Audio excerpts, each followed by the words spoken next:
Selamat malam pemirsa, apa kabar? Mudah-mudahan sehat dan selamat datang kembali, selamat bergabung kembali di kemeriahan malam Jumat di TVRI Jogja. Inilah Plengkung Gading.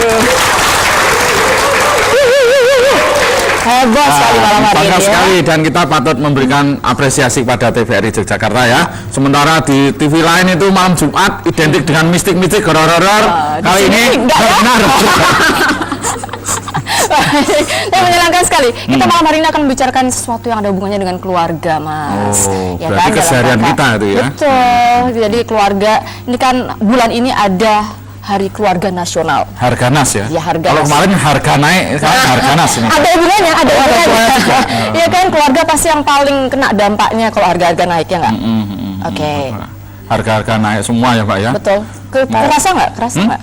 Aku? Iya. Aku nggak terasa, mau dompleng terus kok. Nggak terasa yang saya domplengi. Gitu. Lu kan cuma bisa disiasapi ya kan? Modal helm, nyegat teman itu kan udah.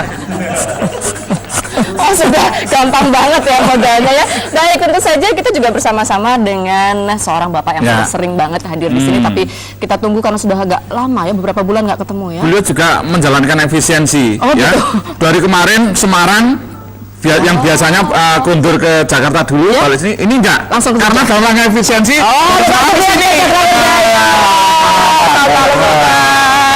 Baik, senang sekali Bapak. Jadi memang malam hari ini kita bergembira bersama ya, karena dapat bertemu kembali dengan para pemirsa.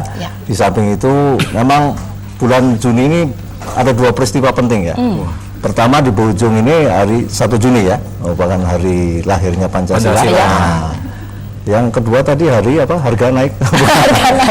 Harga keluarga nasional. Hari keluarga nasional juga sangat penting, apalagi memang terutama sekarang kita menghadapi globalisasi, itu kita memerlukan satu ketahanan ya, ketahanan nasional. Nah, ketahanan nasional itu berawal dari ketahanan keluarga. Dimulai dari keluarga ya, Pak? Dimulai dari keluarga. Oleh karena itu Hari Keluarga Nasional dalam rangka itu bagaimana memberdayakan keluarga ini supaya punya ketahanan keluarga. Nah, ketahanan nasional berawal dari ketahanan keluarga. Nah, dan meskipun kesannya sederhana ketahanan keluarga, tapi ternyata di situ banyak sekali yang faktor-faktor yang harus dikompromikan. Jelas. Karena di situ ya keluarga ini kan merupakan apa namanya, cikal bakalnya suatu bangsa dan negara gitu ya. Jadi di situ semua aspek dari kehidupan bangsa dan negara itu ya berawal dari keluarga itu. Dan kondisinya sekarang banyak kalau keluarga dari eksternal ada globalisasi, di dalam negeri sendiri juga banyak masalah ya. Tadi seperti tadi kita karena pengaruh-pengaruh dari global juga, maka tadi harga-harga naik ya. Tentunya keluarga, terutama keluarga-keluarga yang masih di bawah garis kemiskinan, ini harus berjuang untuk bisa survive.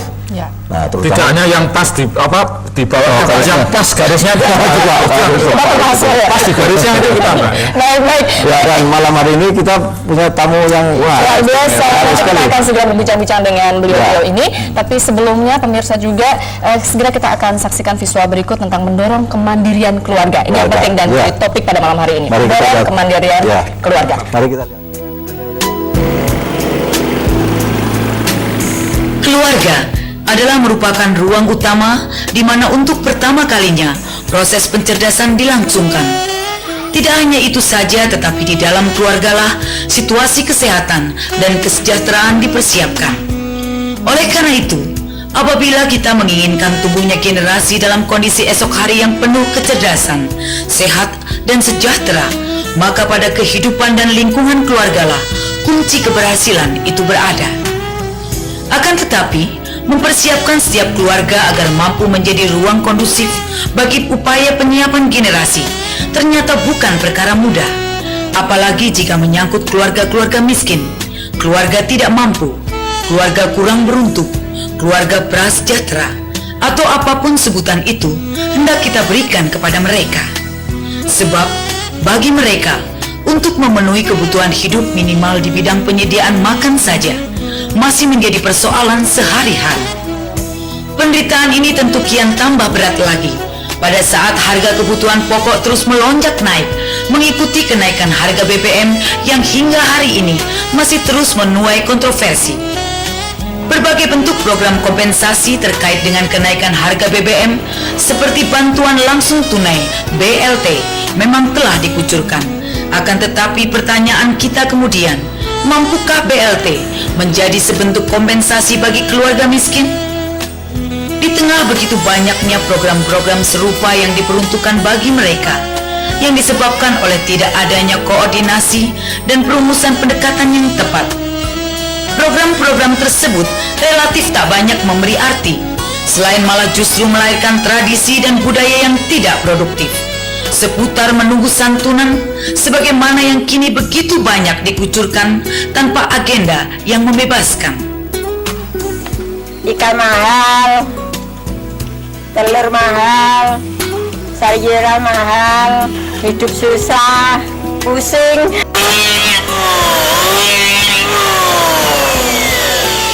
Sekarang BBM mahal, hidup saya susah, bayar sekolah susah, cari kerjaan susah, terus gimana? Bingung saya, bingung pokoknya.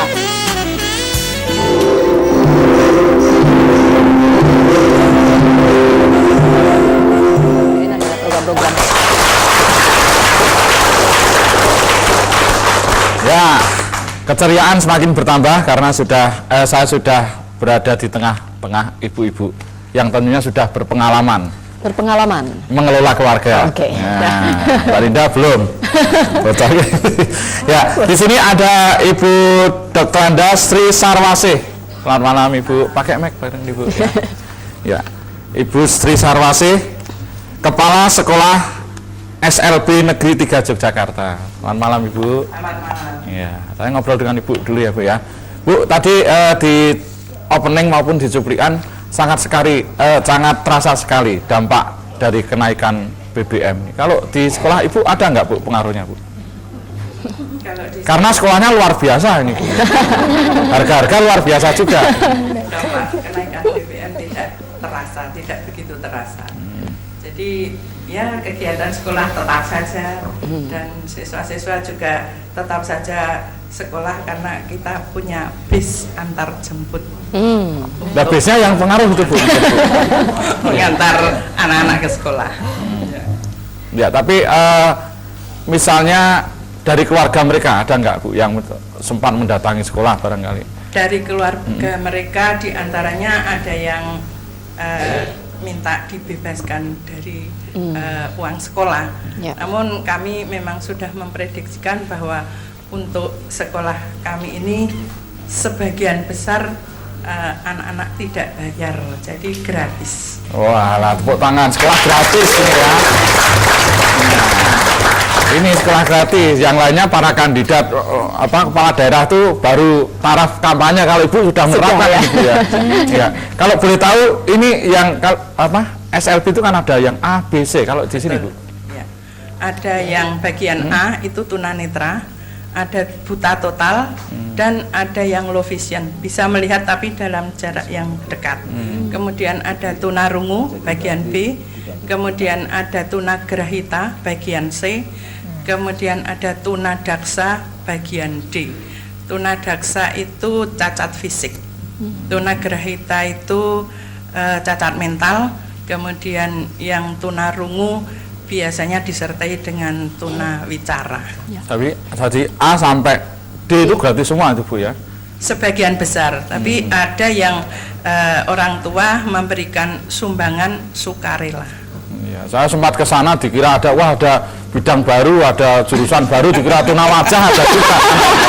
Nah, jadi ke sana sekarang hati-hati bener ya ke sana. Ya.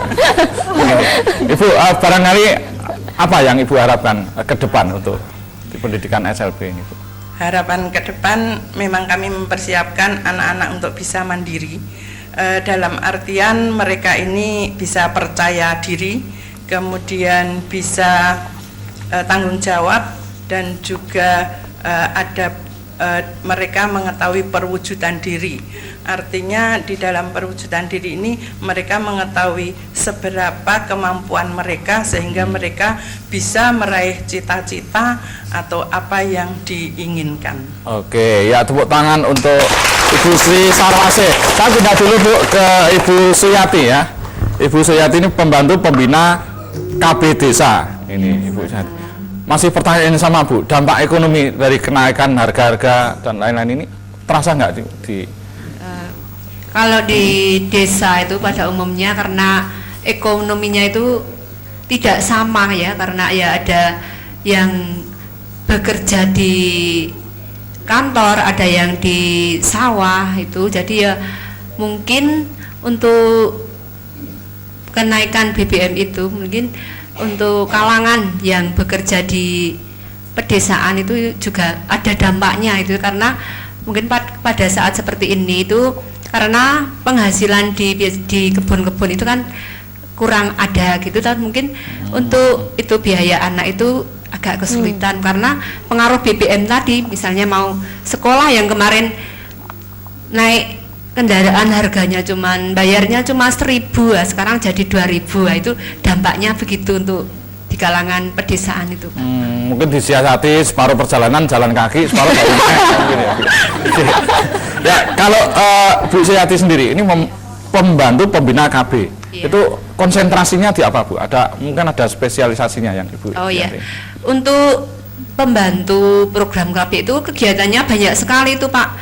Mungkin untuk tidak menangani KB saja, tetapi menangani seluruhnya itu Pak. Ya ada nanti mungkin ada peningkatan ekonomi, ada balita, ada posyandu, ada BKR itu kami tangani semua di situ Pak. Mungkin kalau untuk peningkatan ekonomi itu kami membuat kelompok UPPKS untuk kemandirian itu Pak. Jadi ibu-ibu BKS apa itu Bu?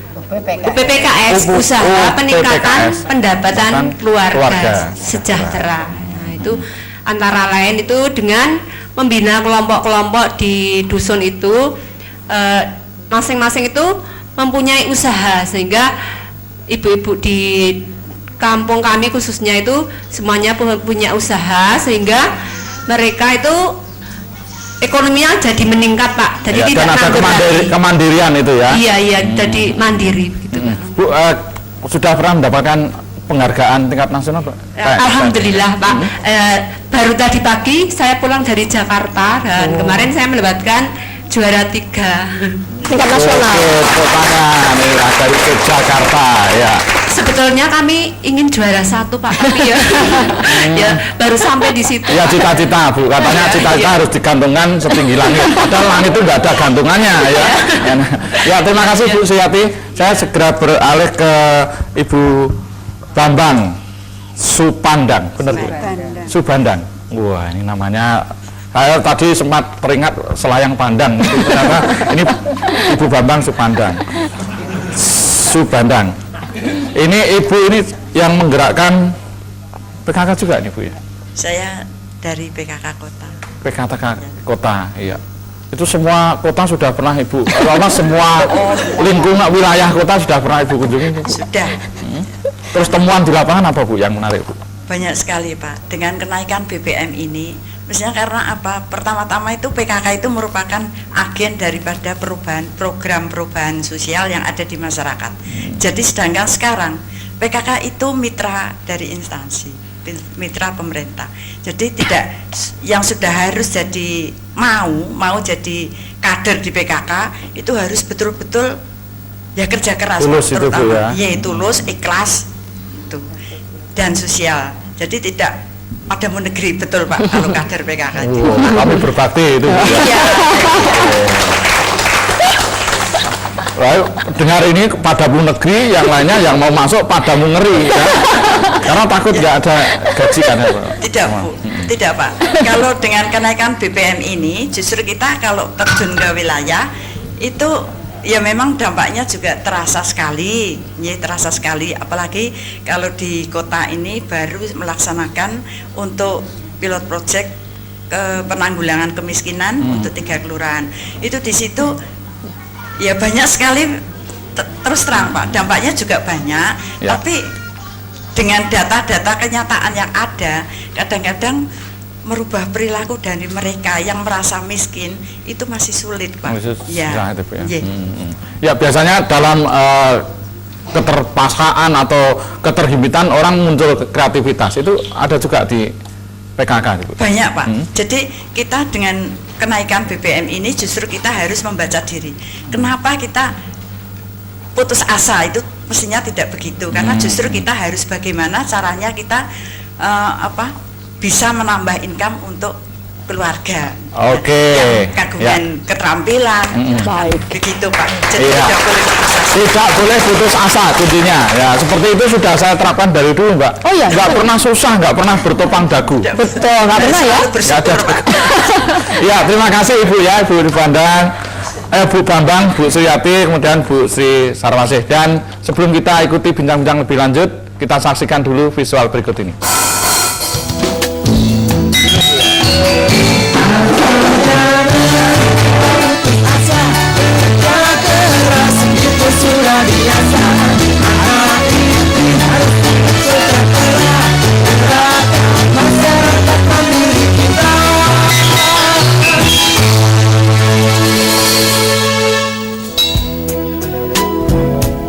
Terhadap berbagai proses pemberdayaan atau penguatan atau pengentasan kemiskinan, telah saatnya untuk secara menyeluruh dilakukan pencermatan ulang. Mulai dari model koordinasi antar instansi pengelola program, pendekatan yang dilangsungkan, bentuk-bentuk dukungan, sasaran, hingga keterlibatan berbagai pihak yang selama ini memiliki kepedulian dan keprihatinan yang sama terhadap kian bertambahnya angka serta kompleksnya problem kemiskinan di negeri kita.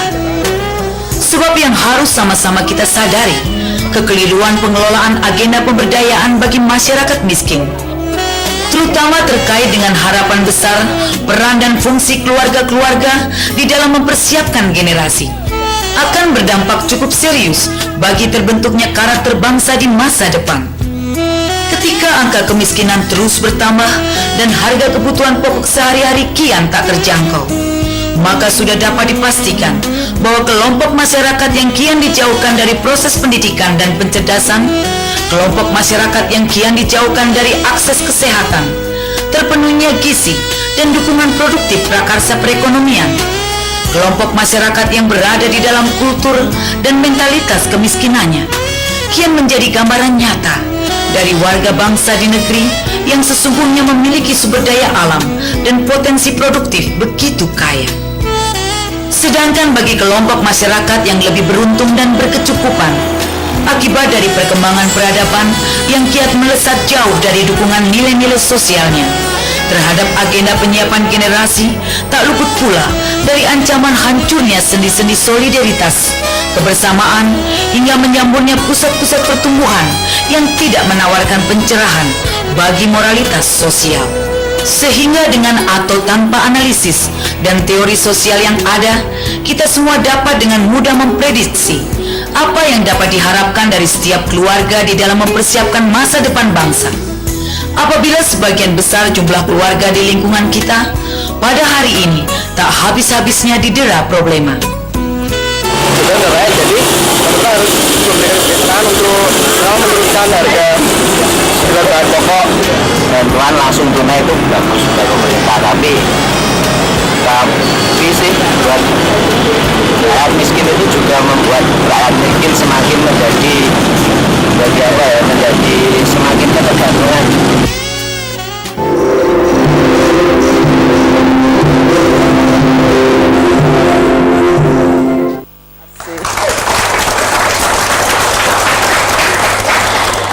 Ya, baik pemirsa, kita masih bersama-sama, Anda masih bergabung bersama kami di Pelengkong Gading pada malam hari ini. Silahkan nanti juga kalau Anda ingin bergabung ke 5800800. Tapi nanti dulu, pada malam hari ini kita juga punya tamu-tamu istimewa ya, Mas Divyo. Tadi sudah dibicarakan tentang hal-hal yang menyangkut ini keluarga kan yang paling kena dampaknya, dan banyak hal yang mestinya bisa kita lakukan untuk mengatasi ini semua kesulitan-kesulitan yang terjadi karena masalah ekonomi, budaya dan sebagainya. Ya, dan kalau tadi kita ngobrol konteksnya dengan ibu-ibu PKK, ya kali ini keterlibatan anak-anak muda juga ternyata patut kita apresiasi. Oke, baik. Dan di sini ada Bu Ipung. Ya, ada Mbak Ipung Purwandari Sarjana Hukum. Ini Mbak Ipung. Mbak Ipung pengelola sekolah Jumat. Nah, ini menarik ya. Sekolah Jumat itu apa sih Mbak Ipung?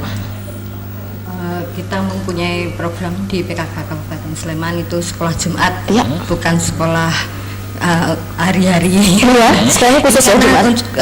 Kita punya untuk memberdayakan perempuan khususnya di Kabupaten Sleman, kita mempunyai pelatihan keterampilan.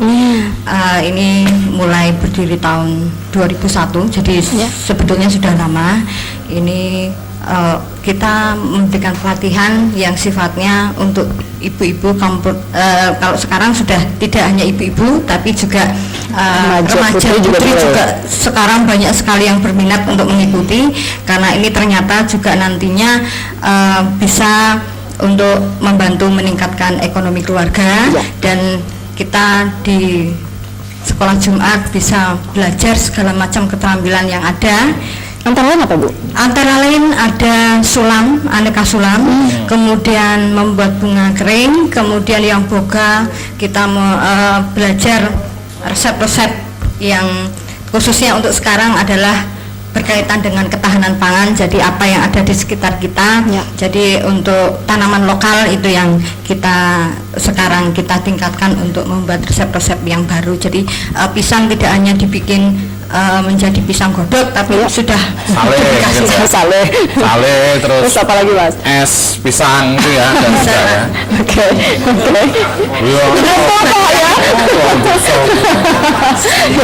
Terus kan Mbak, terus itu apa ibu-ibu PKK ini juga mendatangi ke wilayah lain? Iya, kalau untuk pembinaan selalu Pak, tapi karena ini memang kondisi juga karena dengan adanya kenaikan BBM, jadi tidak selalu kita bisa ke daerah-daerah, tapi kita minta juga dari daerah kan juga ada kecamatan, ada desa yang di sana pun juga mengikuti seperti kita. Jadi sekolah Jumat itu juga sekarang ada juga sekolah Selasa. Tambah lagi. Jadi ibu-ibu yang berada di seputar Pakem, daerah Pakem, kemudian itu bisa beliau belajar di sana, jadi tidak terlalu jauh. Kemudian pengembangannya juga di Bogem juga ada. Jadi khusus itu, hari khusus lagi ya. Mungkin sudah ada produk yang bisa dipasarkan atau? Banyak sekali. Terutama di sini Pak, ini ada rangkaian-rangkaian bunga kering juga. Ini produk dari ibu-ibu dari sekolah Jumat. Kemudian di belakang sana ada tas juga ya, sulaman juga. Ada pernak-pernik, kalung dan lain sebagainya. Kita berikan tepuk tangan untuk ibu-ibu sekolah Jumat, luar biasa. Ini jelas meningkatkan ekonomi keluarga ya.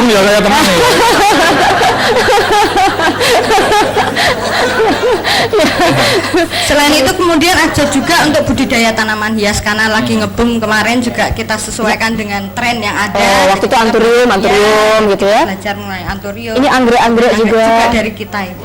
Luar biasa. Baik, terima kasih Bu. Mudah-mudahan tambah sukses ya sekolah Jumat, sekolah Selasa dan sekolah selanjutnya. Oke. Apapun harinya, produktivitas ya. Betul. Berikutnya kita ke Lindi. Lindi ini mahasiswa yang peduli ya. Dia dan teman-temannya sangat peduli pada kondisi sosial masyarakat saat ini dan mengelola sebuah yayasan. Ini bisa cerita ya, yayasan apa ini? Jadi ini yayasan untuk membantu anak-anak. Sasarannya kita anak-anak 15 tahun ke bawah.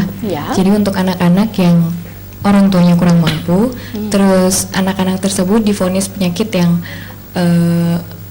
sangat ganas, tidak dapat disembuhkan gitu. Misalnya kanker atau mungkin jantung bocor, talasemia dan sebagainya gitu. Jadi yayasan ini membantu untuk mewujudkan harapannya anak-anak itu. Ya, dengan cara seperti apa kira-kira? Mewujudkan mimpi mereka? Iya, mewujudkan mimpi mereka, keinginan-keinginan anak-anak tersebut untuk suatu hal gitu, kita bantu untuk mewujudkan. Luar biasa. Kita bisa berikan tepuk tangan untuk usaha yang dirintis oleh teman-teman mahasiswa. Ini bentuk kepedulian yang baik sekali dari generasi muda ya. Oke. Sejauh ini ada berapa anak-anak yang ditangani lembaga atau yayasan Lindi? Kalau boleh tahu nama yayasannya apa ini? Yayasan Pelita Kasih. Ini yayasannya baru dibentuk. Rencana akhir bulan ini akan melakukan bantuan untuk anak-anak. Jadi kita kerjasama dengan berbagai pihak, rumah sakit, dokter gitu. Oke. Modelnya pendampingan atau ada tempat khusus untuk? Jadi kita mewujudkan harapan anak tersebut, keinginannya anak itu apa gitu. Oke. Misalnya dia masih pengen sekolah lagi, itu diwujudkan ya. Karena ini dari orang tua yang tidak mampu, jadi keluarga yang tidak mampu, maka diwujudkan dengan diberikan pendidikan gitu ya. Seperti itu kira-kira? Oke, mungkin ada juga yang punya cita-cita pengen jadi penyanyi, ada juga kan? Nah, bisa. mungkin mereka sedang menyaksikan acara ini, mungkin bisa jadi rujukan karena kita akan mengikuti lagu berikut ini. Oke.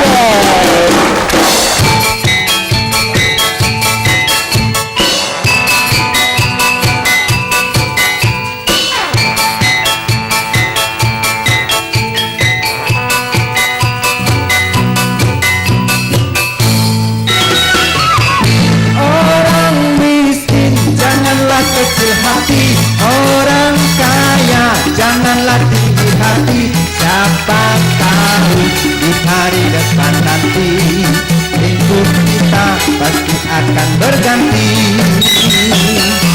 Orang miskin janganlah takut lapar, orang kaya jangan berbuat kasar.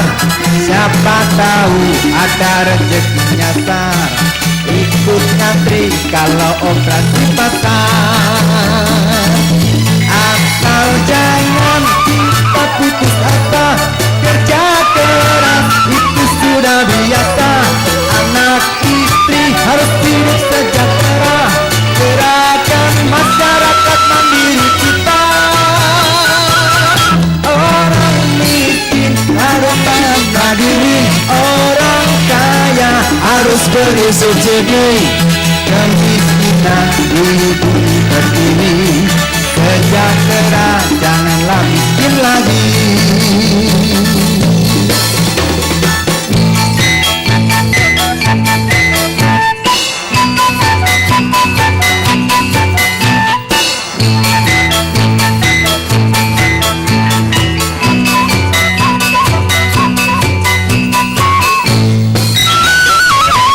Asal jangan kita putus asa, kerja keras itu sudah biasa. Anak istri harus hidup sejahtera, gerakan masyarakat mandiri kita. Orang miskin haruslah mandiri, orang kaya harus beri subsidi. Kemiskinan di bumi berdiri, sejahtera janganlah miskin lagi. Kemiskinan di bumi berdiri, sejahtera janganlah miskin lagi.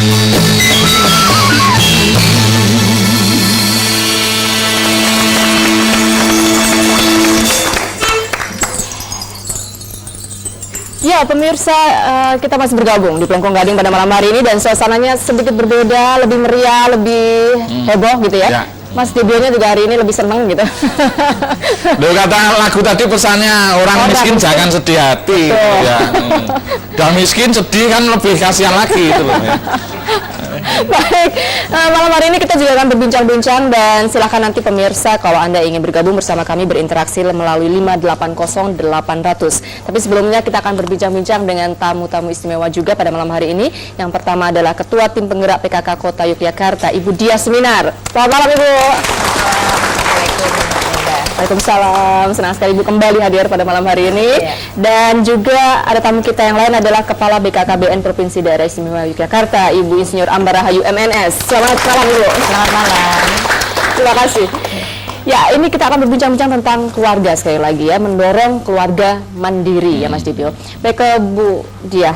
Bu Diah setelah tadi juga mendengar beberapa statement ataupun pernyataan-pernyataan dari tamu-tamu kita juga pada malam hari ini dan Ibu yang melihat langsung kondisi masyarakat langsung ya di kota terutama di Yogyakarta. Bagaimana Bu tanggapan Ibu tentang permasalahan yang ada sekarang? Ya, yang pertama tentunya sebelum saya mengkaitkan dengan kenaikan BBM bahwa selama ini seperti tadi sudah disampaikan oleh beberapa teman-teman kita baik dari Sleman, ibu-ibu yang lain juga dari remaja.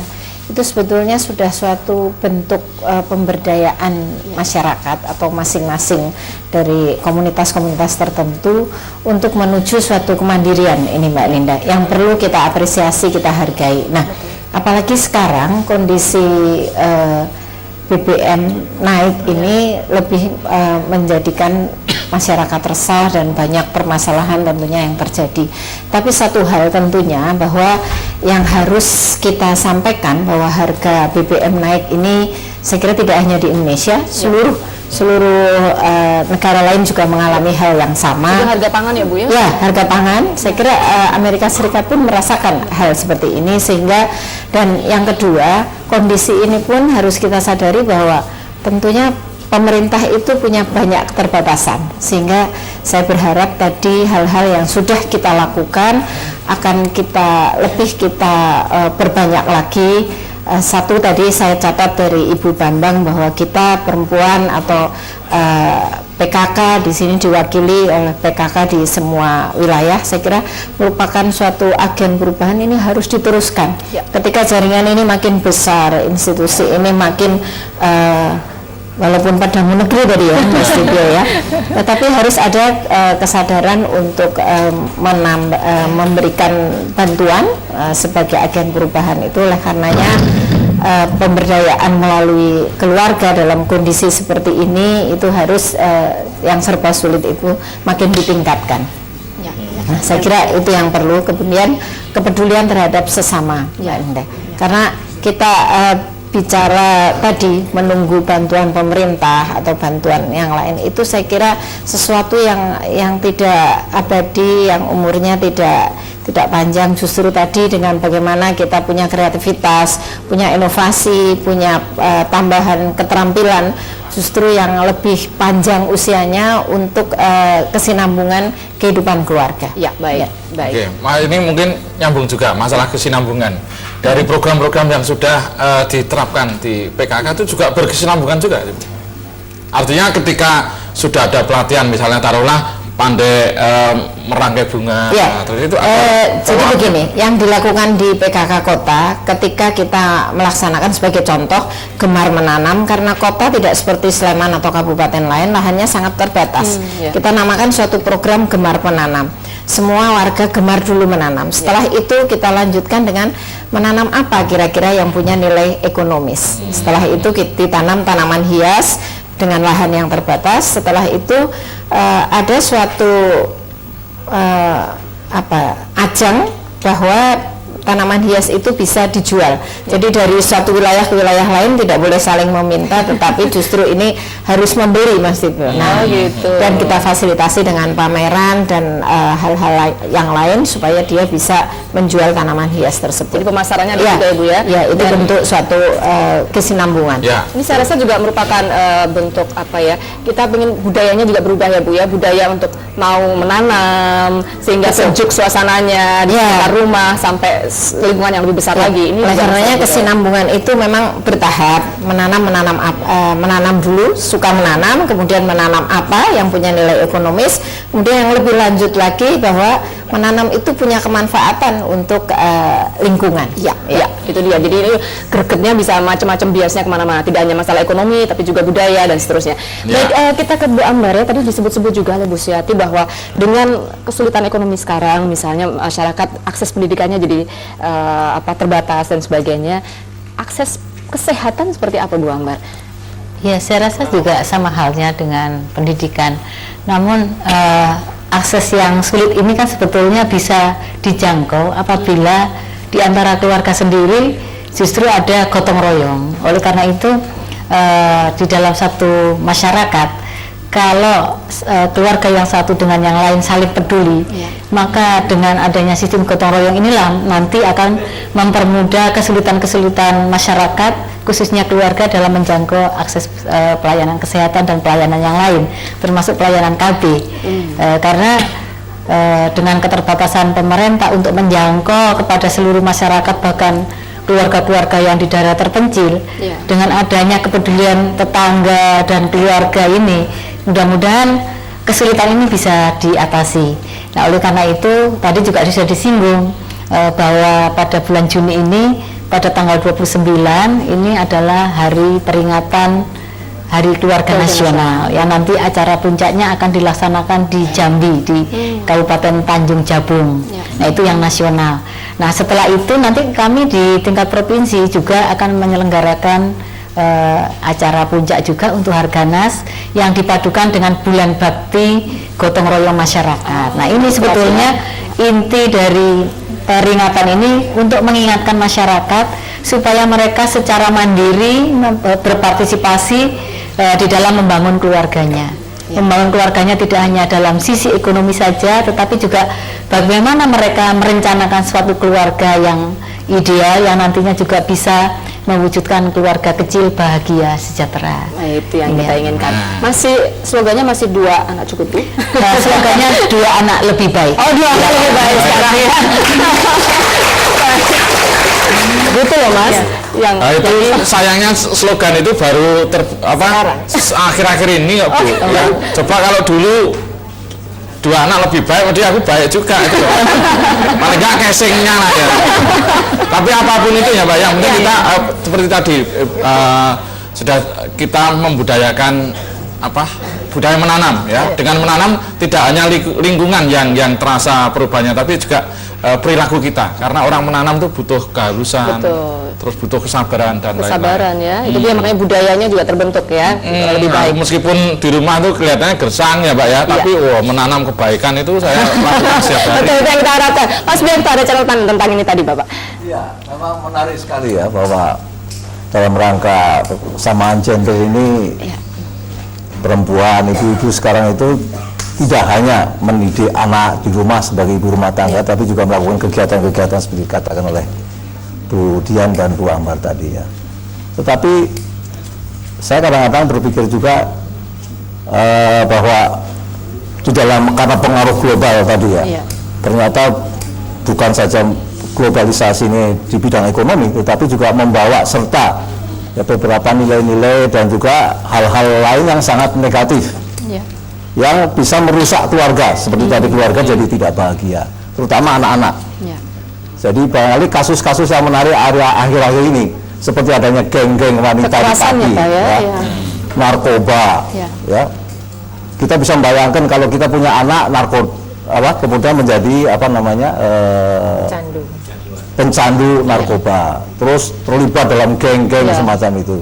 Jadi mohon bagaimana Bu, ini supaya ada keseimbangan antara fungsi seorang ibu untuk membina keluarganya dengan fungsi-fungsi lain seperti yang disampaikan oleh Ibu. Jadi begini Mbak Ninda, memang saya kira tidak hanya seorang ibu ya Pak Biarto, anak atau keluarga merupakan tanggung jawab bapak dan ibu juga. Seluruh faktor produksi yang terlibat. Betul. Jadi kegotong royongan tadi ya Bu Ambar ya, juga untuk hal seperti ini, sehingga menurut saya yang pertama tentunya saat ini orang tua itu memang Pak Biarto dituntut untuk lebih mengerti dunia luar. Jadi ilmu mendidik anak itu yang tidak ada sekolahannya itu memang harus sekolah dari mana-mana. Itu sudah sebuah tuntutan. Oleh karenanya menurut saya dimanapun yang saya tahu di PKK, di organisasi, jadi memang kita harus banyak belajar, banyak juga melihat bahwa sebetulnya bagaimana saat ini kita bisa melakukan pendidikan anak, karena tidak mudah untuk menjadi orang tua sekarang. Oleh karenanya mulai dari usia dini, kalau mungkin Mas Dibio sekarang sudah terlanjur ya, sudah usia berapa ya, mulai dari usia dini kita melakukan pendidikan anak itu sedini mungkin untuk supaya tidak bisa artinya meminimalisir pengaruh-pengaruh dari luar begitu Pak. Kemudian untuk pembinaan remaja kami juga punya tadi yang sudah dikatakan BKR, pembinaan remaja, kemudian juga yang selanjutnya bahkan kami di PKK Kota dan bekerja sama dengan dinas di PKKBC ini punya program untuk calon pengantin ini juga dibina. Jadi ada penatarannya, sehingga sejak mau menjadi pengantin itu sudah diberikan suatu kursus, juga dibekali dengan buku bagaimana dia harus merencanakan.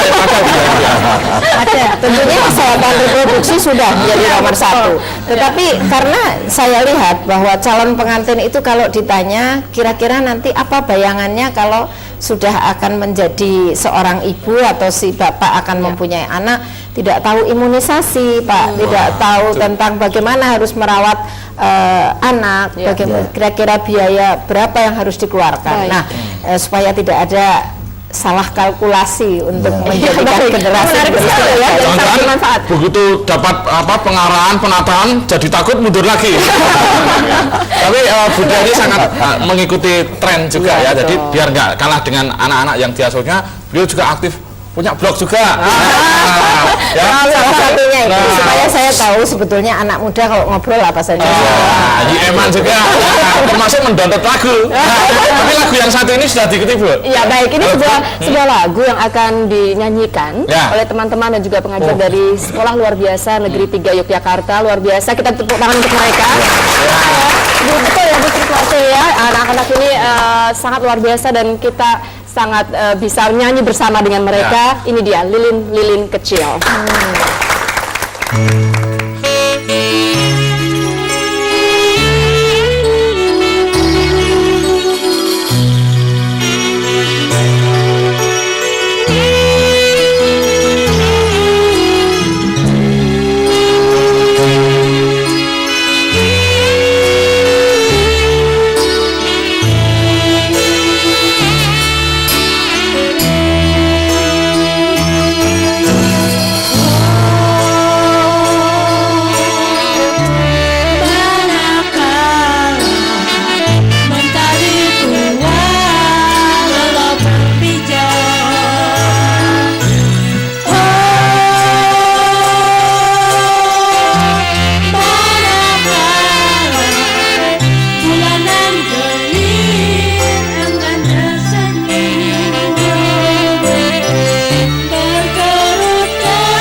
teman-teman dari Sekolah Luar Biasa Negeri 3 Yogyakarta, sekali lagi untuk teman-teman, para siswa dan juga para guru dan kepala sekolah, sekali lagi kita berikan tepuk tangan yang paling meriah. Sudah tampil yang penuh percaya diri, luar biasa. Baik, kita kembali ke perbincangan kita pada malam hari ini. Pemirsa, silahkan kalau Anda ingin bergabung bersama kami lewat 580-800. Dan kita kembali ke Bu Ambar sekarang. Saya ingin tanya Bu, tadi akses kesehatannya Bu ya. Apa program BKKBN untuk lebih mengoptimalkan ini akses kesehatannya Bu ya? Apakah untuk ibu hamil sekarang sudah ada program khusus gitu ya Bu ya untuk kesehatan mereka? Tadi Ibu mengatakan ada solidaritas juga dari tetangga, dari desa gitu yang mengantar misalnya ibu hamil. Tidak hanya bapak siaga sekarang, tapi juga tetangga siaga. Nah, misalnya ada program-program semacam itu Bu untuk kedepannya. Jadi sebetulnya program-program yang ada di BKKBN itu sebetulnya kan untuk membantu para keluarga, memberdayakan keluarga di dalam mewujudkan keluarga kecil bahagia sejahtera. Jadi untuk mewujudkan keluarga kecil itu memang ada pelayanan KB yang berkualitas. Nah, ini memang tidak dilakukan oleh BKKBN sendiri, termasuk juga tadi bagaimana supaya keluarga dapat mengakses pelayanan kesehatan. Tentunya ini yang melayani adalah Dinas Kesehatan. Nah, BKKBN berkewajiban untuk memberdayakan keluarga supaya mereka secara mandiri bisa meningkatkan ketahanan keluarganya sehingga mereka bisa mengakses pelayanan kesehatan, pendidikan dan sebagainya. Nah, program-program yang untuk mencapai bahagia sejahtera itu ada program pemberdayaan keluarga yang kalau di lapangan itu ada program Bina Keluarga Balita. Nah, ini yang tadi seperti dikatakan oleh Bu Dia bahwa setiap keluarga itu sebelum punya anak harus tahu bagaimana mengasuh dan mendidik anak. Iya ya. Jadi kalau tidak tahu cara mengasuh dan mendidik anak, nanti anaknya akan terlantar. Apalagi kalau anaknya sudah banyak terlantar pula. Belajar sambil praktek nggak bisa Bu ya? Bisa saja Pak, karena nah kebetulan di belakang kita ini duduk juga ada kader Bina Keluarga Balita yang tingkat provinsi juara 1. Iya. Dan ini juga kemarin ikut ke tingkat nasional juga. Kemudian selain untuk Bina Keluarga Balita, kami juga punya program Bina Keluarga Remaja. Nah, ini untuk membantu para keluarga yang punya anak remaja agar mereka mengetahui bagaimana kehidupan remaja, bagaimana membina tumbuh kembang remaja, bagaimana meningkatkan potensi remaja, termasuk di dalamnya bagaimana mereka bisa berkomunikasi dengan remaja sehingga remaja ini tidak lari kepada sumber-sumber informasi yang lain. Karena kalau hanya mengklik website yang menyesatkan ini sangat berbahaya sekali. Nah, oleh karena itu selain BKR kami juga punya program kesehatan reproduksi remaja. Ya. Ibu sebentar ada telepon, kita jawab dulu ya Bu. Selamat malam Lempung Gading. Assalamualaikum. Waalaikumsalam. Pak siapa di mana nih? Bambang Gundul Mbak. Oh Pak Bambang. Iya. Silakan Pak Bambang. Iya. Kalau kita berangkat menyiasati, kita punya anak kecil. Ya. Kemudian sekarang kita aplikasikan dengan kehidupan yang baru marak kali ini. Ya. Banyak sekali variabel pengganggu untuk menjadi orang yang benar-benar manusia gitu Mbak Ninda ya. Misalnya bagaimana Pak? Iya, ya dalam artian gini, tingkat budaya yang semakin dirasakan seperti degradasi moral dan sebagainya. Ya. Ini penataannya dimulai dari mana? Baik. Terus siapa yang harus disalahkan? Oke. Dan juga ini persiapan juga untuk Mas Didio nanti untuk pernikahan yang kedua ya. Iya, untuk pernikahan kedua nanti kan dia memiliki anak lebih dini. Hujan Mas Gitu ya. Jadi berangkat dari mana kita harus mendidik anak, sebenarnya gitu aja. Baik. Gitu Mbak Linda. Terima kasih Pak Bambang, terima kasih sekali ya. Baik, ini tentang jadi dimulai dari mana Bu? Apakah perlu ada yang disalahkan atau sekarang saatnya untuk tidak saling menyalahkan dan kita wujudkan sesuatu yang lebih baik? Saya kira yang pertama tentunya merupakan tanggung jawab bersama. Di sini seluruh anggota keluarga, Bapak Ibu, lingkungan. Nah, oleh karenanya saya berharap justru pendidikan anak itu dimulai sejak ibu itu mengandung ya, Bu Ambar. Sehingga ketika ibu itu mengandung dengan suasana betul-betul memperhatikan perkembangan kandungannya, Mbak Linda, kemudian lahir menjadi anak yang sehat. Nah, setelah itu kita didik dia melalui pendidikan anak sesuai dengan tumbuh kembangnya dan dia harus memperoleh optimalisasi daripada kemampuan potensi dia di usia emas sampai dengan kesiapan masuk sekolah. Sehingga ini yang memang harus kita lakukan. Nah, sepertinya kalau Mas Dibyo dulu tidak ikut ya untuk pendidikan anak usia dini, jadi belum sudah telat begitu ya Mas Dibyo. Sekarang dulu diajak pergi Pak Heri itu.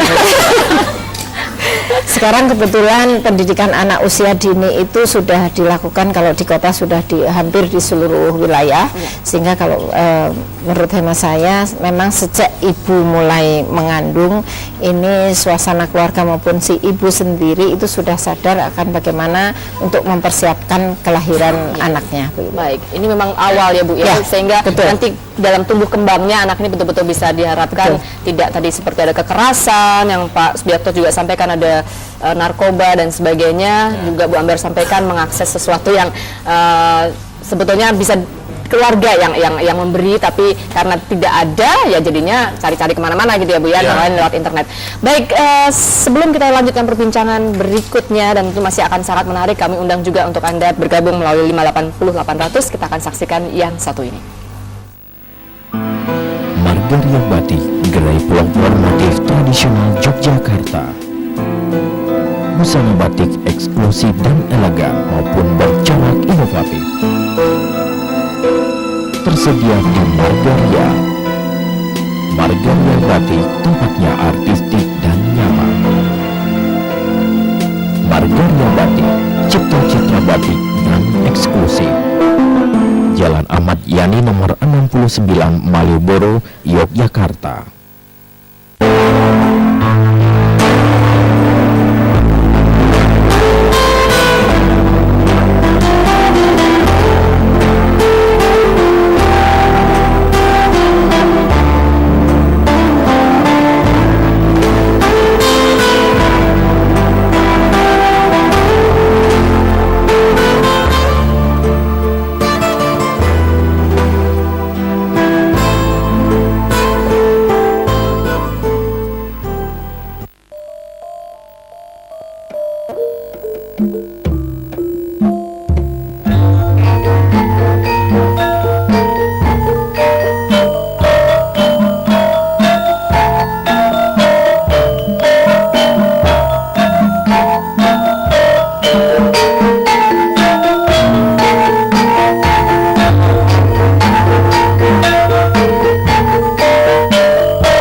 rekoso zaman rekoso urip pancen angel kudune rasa ngamen ati kudu tentrem nyambut gawe karo seneng ulat aja peteng enek dikongkonyo sing temen la apa-apa aja ati kerep lara ragelang rekoso budidaya pancen kabeh padha urip mulya wiwitan rekoso pancen nyata wiwitan rekoso pancen nyata.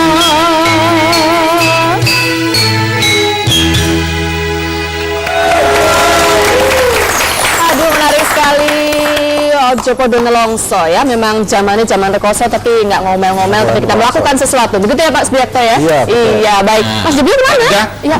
Mungkin kita juga pengen ngobrol dengan teman-teman. Boleh. Silakan Mas Debi. Ya, calon-calon ibu barangkali. Dan nanti kalau ada yang mau bertanya juga silakan. Pak Mek. Yun saya Pak Beto. Sini. Selain Lindi ini kayaknya. Tadi kan sudah diberi gambaran bahwa menjadi seorang ibu itu kedepannya banyak sekali yang harus dipertimbangkan. Nah, mungkin salah satu ada yang berusaha atau menanyakan tentang gambaran seorang ibu atau kamu punya visi ketika menjadi ibu. Pilihanku pas ya. Nama siapa nama? Ya nama. Ima. Rima. Fakultas Psikologi UGM bersama teman-teman saya di sini.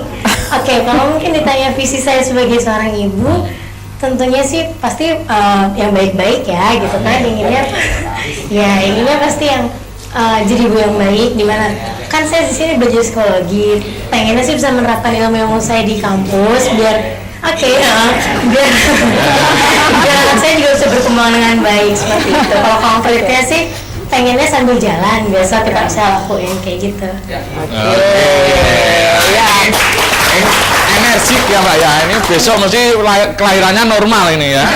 Lalu kok geraknya begini ya, udah terlatih. Kalau menurut kamu, gambaran kamu, besok pengen punya anak berapa? Kalau dari aku pribadi sih ya mungkin 2 aja cukup. Oh, sesuai ya, 2 aja cukup. 2 aja lebih baik. Iya. 2 ya, soalnya nanti kalau untuk misalnya 2 kan kalau bisa juga cowok cewek jadi imbang. Jadi kalau misalnya buat pendidikan juga dari kita. Berdiri aja berdiri ya. Oh, nggak kelihatan soalnya. Ya.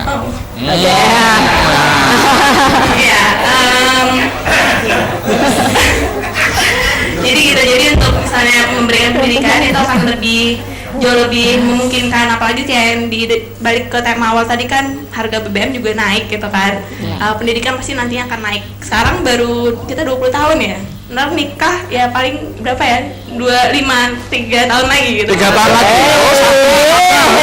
Ada yang jadi kemungkinan kan harga bakal jauh-jauh lebih meningkat lagi. Jadi ya gimana kalau merencanakan kasarannya keluarga berencana ya Bu ya. Jadi cukup 2 anak biar hidup sejahtera itu lebih baik gitu. Baik, terima kasih atas kesadaran itu. Saya Dia dari Fakultas Psikologi UGM. Dia? Iya Dia. Oke, namanya Dia sama dengan ibu. Sebenarnya ya. Semoga juga nanti bisa sama kayak ibu. Kamu jangan udah yang macem-macem. Aku biasa dengan dia ini. Aku nggak suka tipe wanita kayak dia ini, nggak suka. Berkacamata itu nggak setia Pak. Bangun pagi nggak nyari suaminya, nyari kacamatanya. Biar bisa lihat suami. Ya, terima kasih dia ya. Ya, mungkin silakan loh kalau ada ibu atau sebelah sana barangkali bertanya ya. Tapi kasihan tadi semua nggak melihat Mas Debio loh, semua lihat kamera gitu, membelakangi Mas Debio. Coba sekarang cari posisi yang lebih enak Mas Debio ya. Aku sengaja menghindari kamera gitu ya. Kamu barangkali Mbak siapa, boleh kenalan? Manda. Manda, Panda, pas ya. Ya berdiri, Dek Manda. Oke, Dek Manda dari Fakultas Psikologi juga. Ya, menurut Manda setuju nggak bahwa istilahnya jadi tidaknya seorang anak itu kuncinya di keluarga? Iya, benar sekali memang karena dalam hal ini keluarga adalah lingkungan pertama bagi anak ketika dia mengenal dunia. Jadi lahir di rumah sakit nggak kenal keluarganya. Tapi kan interaksi interaksinya dengan ibu nantinya ya, proses pendidikan selanjutnya. Jadi ibaratnya anak dan keluarga itu adalah satu lembaga di mana keluarga adalah lembaga pendidikan yang paling pertama.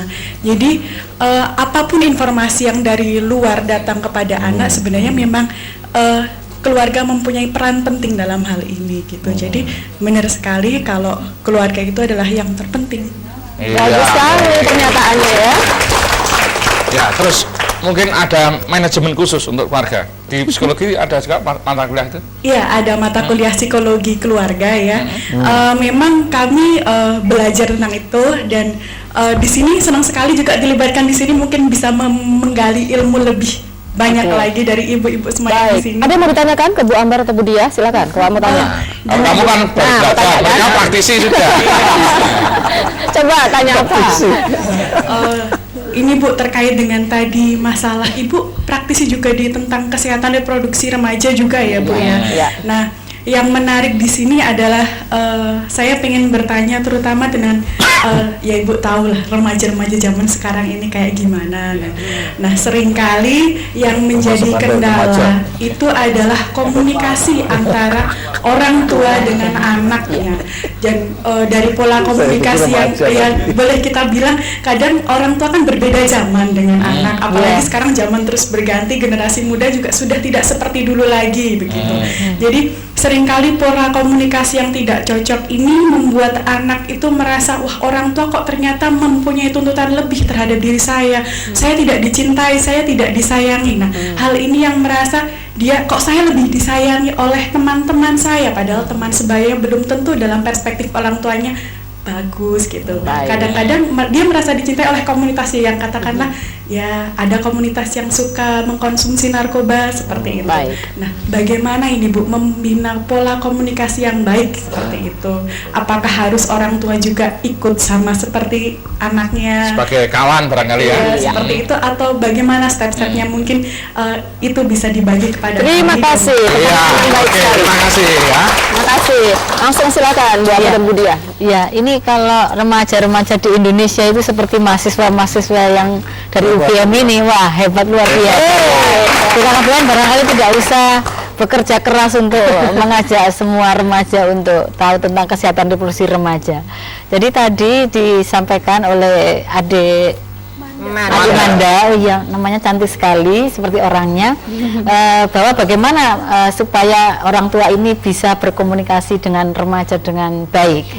Jadi memang di salah satu program yang ada di program KB ini ada program Bina Keluarga Remaja. Di sana memang menyuluh para keluarga supaya bisa melakukan komunikasi dengan baik dengan remajanya. Ada hal yang harus dihindari oleh keluarga supaya mereka bisa berkomunikasi dengan remaja. Misalnya Bu? Antara lain jangan suka curiga. Iya, kadang-kadang kan orang tua ini dengan remaja suka curiga. Jadi karena dunianya berbeda, jadi apa-apa selalu diterapkan pada dirinya sendiri. Dan ada 12 gaya komunikasi yang selalu dilakukan oleh orang tua kepada anaknya sehingga mereka pasang dinding tinggi-tinggi. Antara lain, satu, suka memerintah. Suka merintah. Iya. Yang kedua, suka menyindir. Suka menyindir. Yang ketiga, suka menghakimi.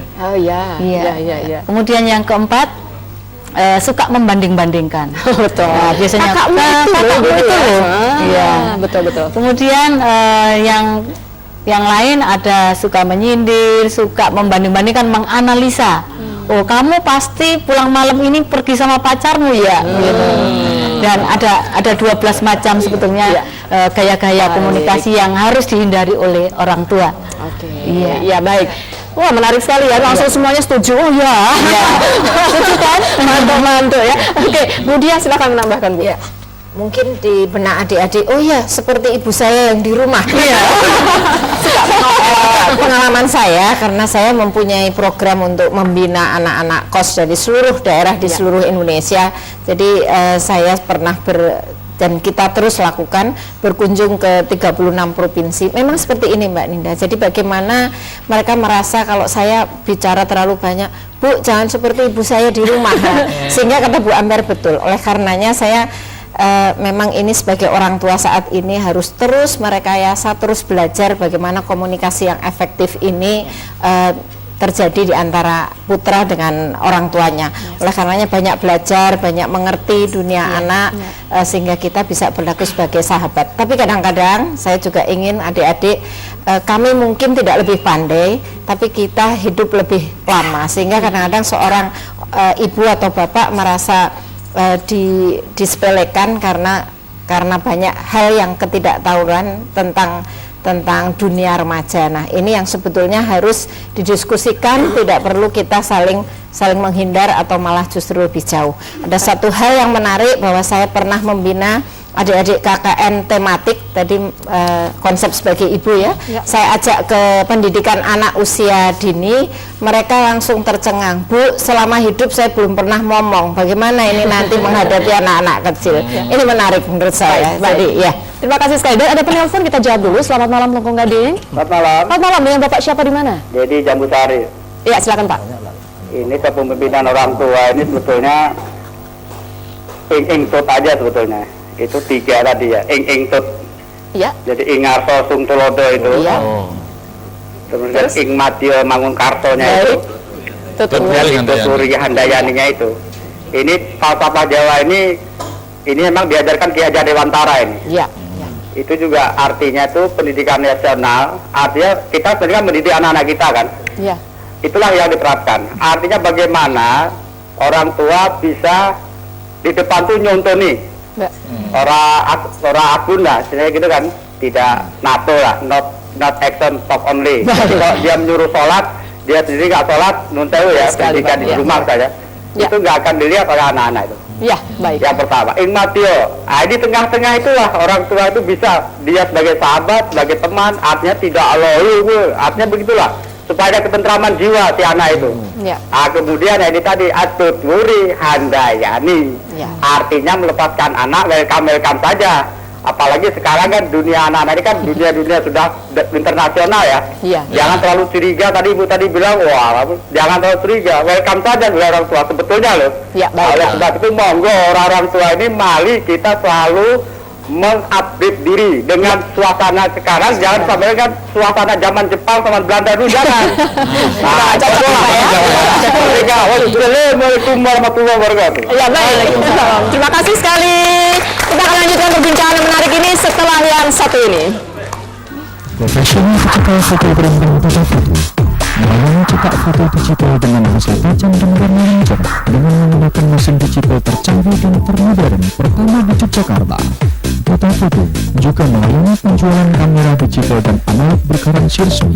Percayakan juga peliputan acara ulang tahun, seminar, dan launching produk serta pernikahan Anda dengan peralatan canggih dan juga video pun sepanjang 9 meter dengan tenaga profesional. Foto terdepan dalam teknologi digital. Inilah jasa transportasi yang tepat untuk Anda. Bimo Transport hadir untuk melayani kebutuhan transportasi Anda. Dengan kualitas layanan terbaik dan kenyamanan perjalanan diberikan untuk pariwisata Jawa, Bali, Lombok, Madura, dan Sumatera. Tak perlu khawatir lagi, percayakan perjalanan wisata Anda dengan Bimo Transport.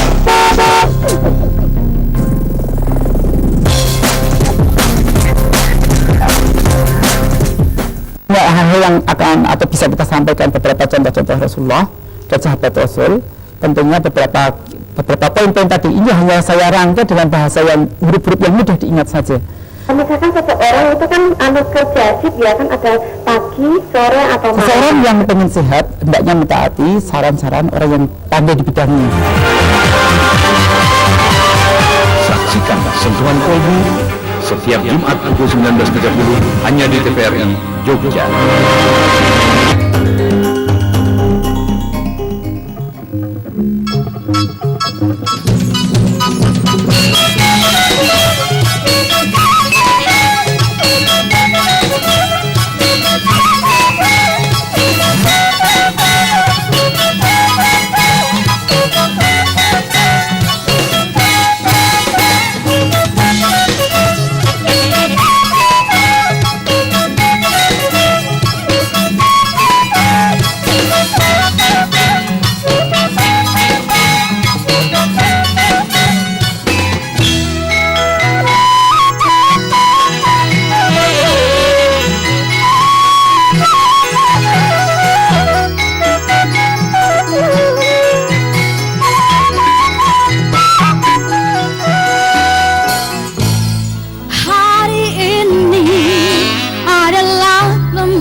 cintaku,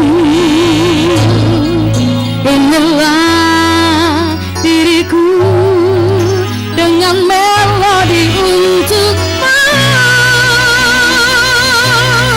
Dan bila aku berdiri tegak sampai hari ini, bukan karena kuat dan hebatku, semua karena cinta, semua karena cinta. Tak mampu diriku dapat berdiri tegak. Terima kasih cinta.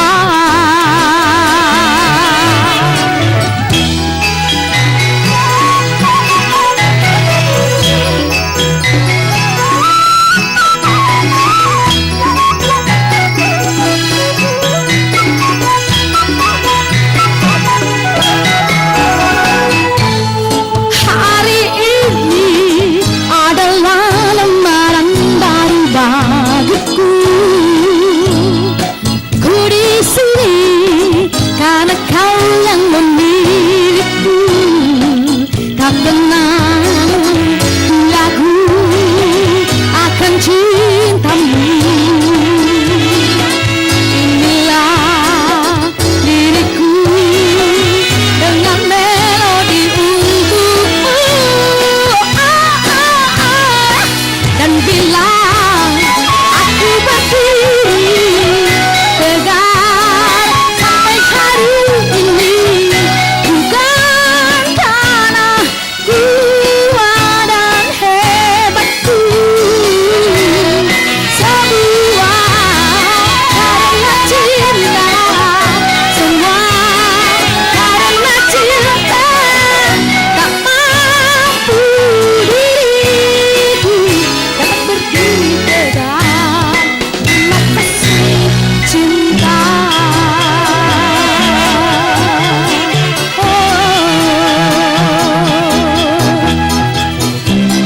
Terima kasih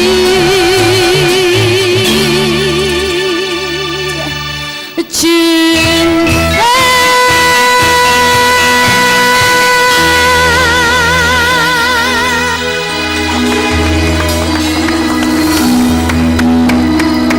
Terima kasih. Bisa lagi? Oke, terima kasih ya.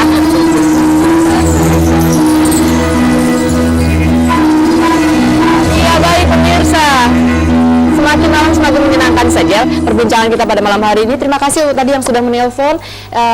Kita benar-benar ini merasakan bahwa kita semua merasa sangat perlu untuk perkuat sekali lagi keluarga gitu ya, dan untuk meningkatkan sekali lagi kemandirian keluarga ibu-ibu untuk mengatasi segala sesuatu yang sekarang mungkin semakin sulit dirasakan, semakin berat.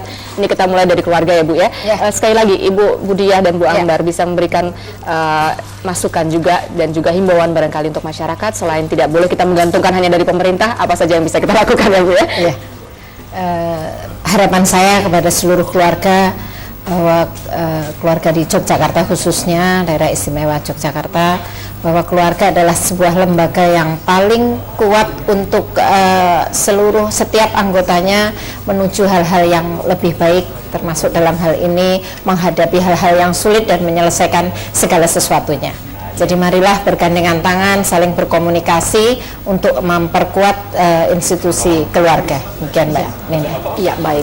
Bu Ambar? Iya, saya juga sependapat dengan Ibu Diah tadi bahwa untuk mewujudkan kemandirian keluarga tidak ada yang lain yang bisa menolong kecuali keluarga itu sendiri. Oleh karena itu, tanpa ada kemauan dari keluarga untuk membangun keluarganya sendiri dengan gotong royong di antara anggota keluarga, maka apapun yang dilakukan oleh pemerintah tidak akan ada artinya. Jadi memang betul-betul semuanya harus muncul dan menjadi kebutuhan keluarga untuk membangun keluarganya sendiri. Peringatan Hari Keluarga Nasional janganlah dipakai sebagai semacam peringatan belaka, tapi justru harus kita maknai bahwa dari keluarga itulah kita harus membangun bangsa yang besar di kemudian hari. Iya, baik. Apa Mas Ijo? Kalau boleh tahu tema Harganas tahun ini apa? Melalui gotong royong kita bangun keluarga kecil bahagia sejahtera. Oke, baik. Ya, jadi ini ada inti ya apa yang harus kita lakukan ke depannya ya Bu ya.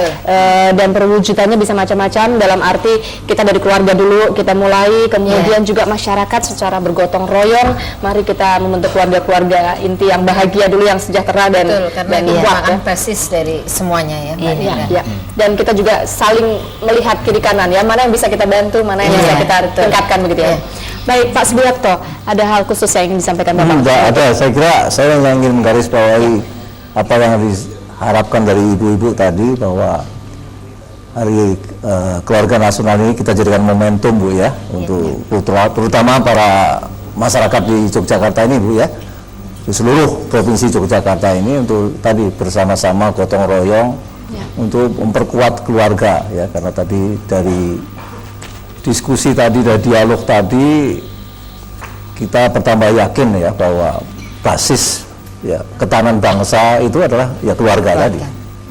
Oleh karena itu ya tidak ada jalan lain, tidak ada opsi lain ya kecuali kita bersama-sama memperkuat keluarga untuk menjadi basis ketahanan bangsa, terutama dalam menghadapi atau dalam suasana global yang luar biasa. Ini kita menghadapi suatu kondisi bangsa yang betul-betul bisa dikatakan suatu suasana yang pancaroba begitu ya, yang memang dihadapi sangat berat sekali oleh bangsa ini. Nah, kata kuncinya adalah memperkuat keluarga.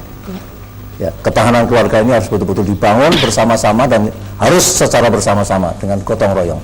Saya kira itu pesan daripada Andi semua. Terima kasih, dan rasanya memang terima kasih sekali Bu Dia, Bu Amba, terima kasih Pak Subiakto juga, terima kasih sudah hadir bersama kami, juga Ibu Bapak yang lain, adik-adik mahasiswa juga terima kasih sekali sudah hadir. Mudah-mudahan tidak pernah lelah untuk terus berkarya mendorong kemandirian keluarga. Dan pemirsa juga terima kasih kami ucapkan kepada Yayasan Bank Mandiri Jakarta untuk Quality Arts Organizer, juga Margaria Batik untuk busana yang saya kenakan bersama Mas Debio, juga para peragawati. Terima kasih juga untuk Properti dan Bunga Sekolah Jumat Pemerintah Kabupaten Sleman. Terima kasih banyak, luar biasa, indah sekali apa yang dikerjakan ini. Dan juga Mas Bram Italia beserta peragawati dari Samurai Pro. Terima kasih untuk Pelangi Sound System, juga Bapak Sugeng Alois Siswawinoto, pimpinan dari Musik Kreatif Rarasati beserta para pemusiknya, luar biasa, terima kasih, dan penyanyinya. Juga Mas Ranto dan Mbak Novi, pimpinan Canting Dance Company beserta para penarinya, dan juga seluruh pihak yang tidak dapat kami sebutkan satu persatu. Dan sekali lagi kita tingkatkan ketahanan keluarga, semoga kita menjadi bangsa Indonesia yang lebih baik. Selamat malam, sampai jumpa dalam Ngomong Gading berikutnya.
suci karena berwibawa di seluruh bangsa Indonesia. Kau tetap pujaan bangsa. Siapa berani menurunkan kau, serta rakyatku membela sang merah putih yang perwira, berkibarlah selama-lamanya. Mari Bapak Ibu sekalian, kita bersama-sama untuk menyanyikan lagu Berkibarlah Benderaku.